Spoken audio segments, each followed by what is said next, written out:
ದೈವನರ್ತಕರು ಅಂತ ಹೇಳಿದ್ರೆ ನಲಿಕೆ ಸಮಾಜ, ಪಮ್ಮದ ಸಮಾಜ, ಪಾಣರ ಸಮಾಜ, ಪರ್ವ ಸಮಾಜ, ಹೀಗೆ ಕೆಲವಾರು ಸಮಾಜಗಳಿದೆ. ಅದರ ನಂತರ ಎರಡನೇದು ದೈವ ಪಾತ್ರಿಗಳು. ಅದರಲ್ಲಿ ಕೂಡ ಪರಿಶಿಷ್ಟ ಜಾತಿಗೆ ಒಳಪಟ್ಟಂತ ದೈವ ಪಾತ್ರಿಗಳು ಮುಂಡಾಳ ಸಮುದಾಯ ಇರಬಹುದು, ಆದಿದ್ರಾವಿಡ, ಮೊಗೇರ, ಬಾಕುಡ, ಸಮಗಾರ, ನಾಯಕ, ಈ ರೀತಿಯ ಸಮುದಾಯಗಳು. ಅದಲ್ಲದೆ ರಾಜನ್ ದೈವವನ್ನ ಕಟ್ಟುವಂತ ಜೈನ, ಬಂಟ್ಸ್ ಮತ್ತು ಬಿಲ್ಲವ ಸಮುದಾಯದವರು ಕೂಡ ದೈವ ಪಾತ್ರಿಗಳಾಗಿ ಕೆಲಸವನ್ನ ಮಾಡ್ತಾರೆ. ಅವರು ಗರಡಿ, ಜಾರಂದಾಯ ದೇವಸ್ಥಾನ, ವೈದ್ಯನಾಥ, ಹೀಗೆ ಹೇಳ್ತೇನೆ, ಈ ರೀತಿಯ ದೇವಸ್ಥಾನಗಳಲ್ಲಿ ಅವರು ಸೇವೆಯನ್ನ ಮಾಡ್ತಾ ಇದ್ದಾರೆ. ಅದಲ್ಲದೆ ದೈವದ ಚಾಕ್ರಿ ಮಾಡುವಂತ ವರ್ಗ ಇದೆ. ಪೂಜೆ, ಪಾತ್ರಿಗಳು, ಮಧ್ಯಸ್ಥರು, ದೀಟಿಕೆಡುವರು, ಹೀಗೆಲ್ಲ ಇದ್ದಾರೆ. ಆದ್ರೆ ಅವರಲ್ಲಿ ಇದಕ್ಕೆ ಯಾವುದೇ ವಿಂಗಡಣೆಗಳಿಲ್ಲದೆ ಈ ಎಲ್ಲ ದೈವದ ಕೆಲಸ ಕಾರ್ಯಗಳನ್ನು ಮಾಡುವವರು ಅವರು ಉತ್ತರದಲ್ಲಿ ಹೇಗೆ ಕೊಟ್ಟಿದ್ದಾರೆ ಅಂತ ಕೇಳಿದ್ರೆ, ಸಾಹಿತಿ, ಕಲಾವಿದರು, ಅದರಲ್ಲಿ ಕೂಡ ಸಾಹಿತ್ಯ, ಸಂಗೀತ, ನೃತ್ಯ, ನಾಟಕ, ಜನಪದ, ಯಕ್ಷಗಾನ, ಬಯಲಾಟ, ಲಲಿತ ಕಲೆ, ಶಿಲ್ಪಕಲೆ ಮುಂತಾದ ಕಲಾ ಕ್ಷೇತ್ರಗಳು ಅಂತೇಳಿ ತೆಗೆದುಕೊಂಡಿದ್ದಾರೆ. ದೈವದ ನರ್ತನದ ವ್ಯವಸ್ಥೆಗಳಲ್ಲಿ ದೈವದ ಚಾಕ್ರಿ ಮಾಡುವವರು ದೈವದ ಪಾತ್ರಿಗಳು ಅಂತ ಹೇಳುವಂತ ರೀತಿಯಲ್ಲಿ ಅದರಲ್ಲಿ ಇಲ್ಲ ಅಂತ ಹೇಳುವುದು ಪ್ರಥಮ ಭಾಗ.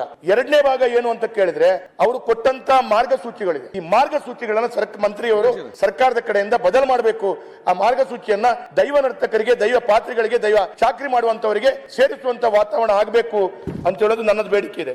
ಸಹಜವಾಗಿ ಇವತ್ತು ನಾನು ಕೇಳುವಂತದ್ದು ಇನ್ನೊಂದು ಮಾತು, ಇಡೀ ರಾಜ್ಯದಲ್ಲಿ 11,754 ಜನ ಸಾಹಿತಿಗಳಿದ್ದಾರೆ ಅಂತ ಕೊಟ್ಟಿದ್ದಾರೆ. ಸರ್, ದೇ ಆರ್ ಸಾಹಿತಿಸ್. ಅವರು ಸಾಹಿತಿ, ಕಲಾವಿದರು ಅಂತ ಕೊಟ್ಟಿದ್ದಾರೆ. ಆ ಸಾಹಿತಿ, ಕಲಾವಿದರಲ್ಲಿ ದೈವ ನರ್ತಕರು ಅಂತ ಹೇಳಿದ್ರು.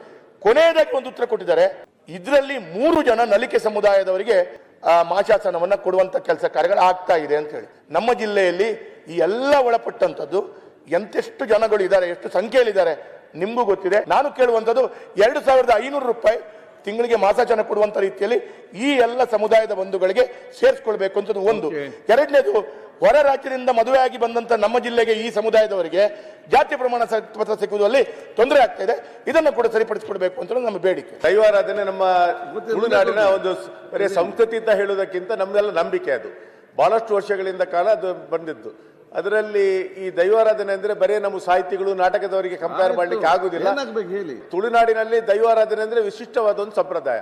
ಅದರಲ್ಲಿ ಸೇವೆ ಮಾಡುವವರಿಗೆ ಸಿಕ್ಕುವುದು. ಯಾಕೆಂದ್ರೆ ಸಾಮಾಜಿಕ ನ್ಯಾಯ ಅಂದ್ರೆ ನಮ್ಮ ತುಳುವರಿಗೆಲ್ಲ ಆ ಕೊಡಿಯಡಿಯಲ್ಲಿ ಅದರದೊಂದು ಅತ್ಯಂತ ಕಟ್ಟಕಡೆಯ ಒಂದು ಸಮಾಜದ ವ್ಯಕ್ತಿ ಅಲ್ಲಿ ಒಂದು ಪಾತ್ರವನ್ನು ಮಾಡ್ತಾ ಇರ್ತಾರೆ. ಅವರಿಗೆ ಎಲ್ಲರೂ ಅವರಿಗೆ ಬದ್ಧರಾಗಿರ್ತಾರೆ ಅವರ ಮಾತಿಗೆ.